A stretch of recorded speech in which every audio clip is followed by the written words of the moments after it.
You know how people joke about conspiracy theories? About how all the stuff you hear about lizard people, secret government programs, and world domination plots are just the work of crackpots in tinfoil hats? I used to laugh too. I used to be that guy, but not anymore.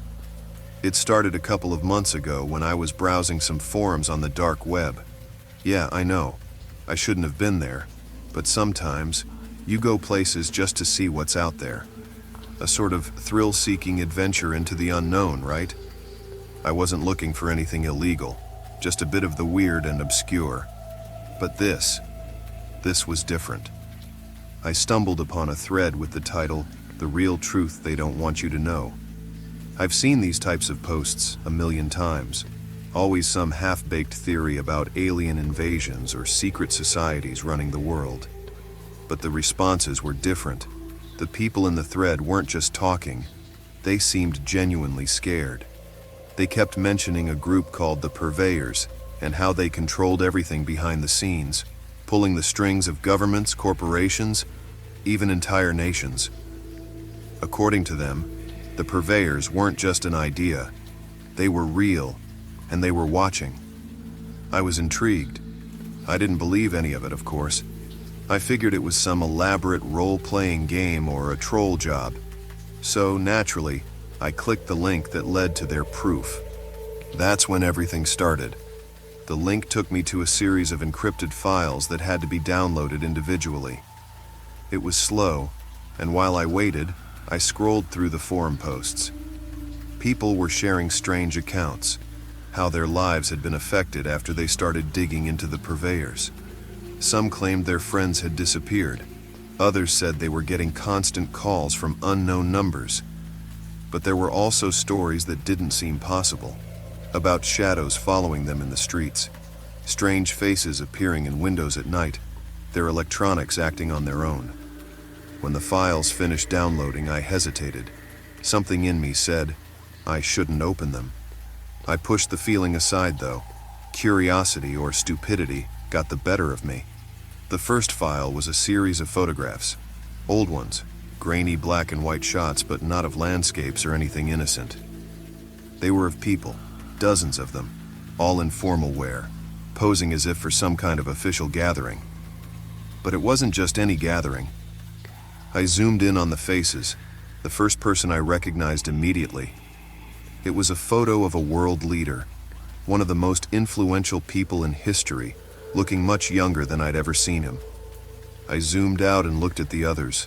They were all there, business moguls, actors, politicians, all mingling together as if they were part of some exclusive club.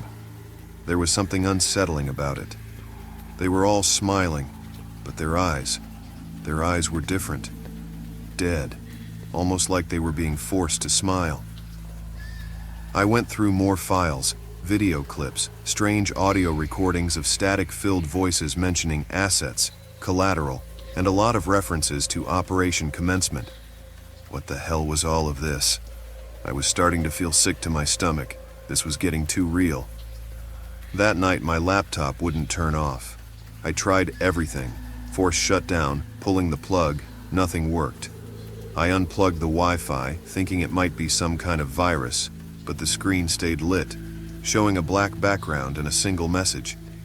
"You've seen too much." I stared at the screen, unable to move. My mind raced. Had I been hacked? Was this some kind of joke? Before I could process it, my phone rang. It was an unknown number, the kind you don't answer. But I did. I don't know why I did, but I picked it up. There was no sound on the other end, just breathing. Then, a whisper. "Stop." That's all it said, and the call ended. I threw my phone across the room, my heart pounding in my chest. This was insane. It had to be some kind of elaborate hoax, but how? I'd been careful, using Tor, hiding my IP, all that stuff. I wasn't supposed to be trackable, but someone had found me. The next few days were a blur. Weird things kept happening. My phone started glitching, showing random pictures from the files I downloaded, even when I deleted them. One night, I heard footsteps outside my apartment. When I looked out the window, I saw a black car parked across the street. No one got out. It just sat there, the engine running. Then things escalated and I started receiving packages. The first one was just a simple envelope, no return address. Inside was a single photo of me, sitting at my desk, taken from outside my window. I dropped it, my hands shaking. That was impossible. No one could have gotten that close without me noticing.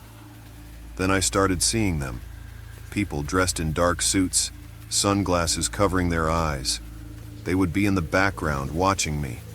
On the train, at the coffee shop, outside my apartment. I couldn't prove it, but I knew it was them, the purveyors. I tried to tell a friend. I confided in Jake, my closest buddy, and even showed him the files. He didn't believe me, laughed it off, said I'd gotten too deep into the conspiracy stuff and needed a break. But the next day he stopped answering my calls. I went to his apartment, but it was empty. Cleared out like he'd never lived there. I was spiraling. I hadn't slept in days, and the shadows seemed to follow me everywhere. My laptop kept flashing that same message.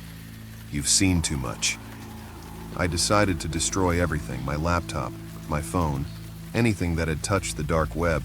I thought if I got rid of the files, I could escape. But the nightmares didn't stop. I would wake up to the sound of static, whispers seeping into my dreams, repeating the same words over and over. They're always watching. I started sleeping with my curtains closed, afraid that someone or something was always watching from outside. But even then, I knew it wasn't enough. They were everywhere. I wasn't safe. I'm writing this now as a final warning. If you ever come across anything about the purveyors or a conspiracy that sounds too real, run. Don't open the files. Don't dig deeper. Don't make the same mistake I did. Because once you know the truth, there's no going back. And now they're watching you too.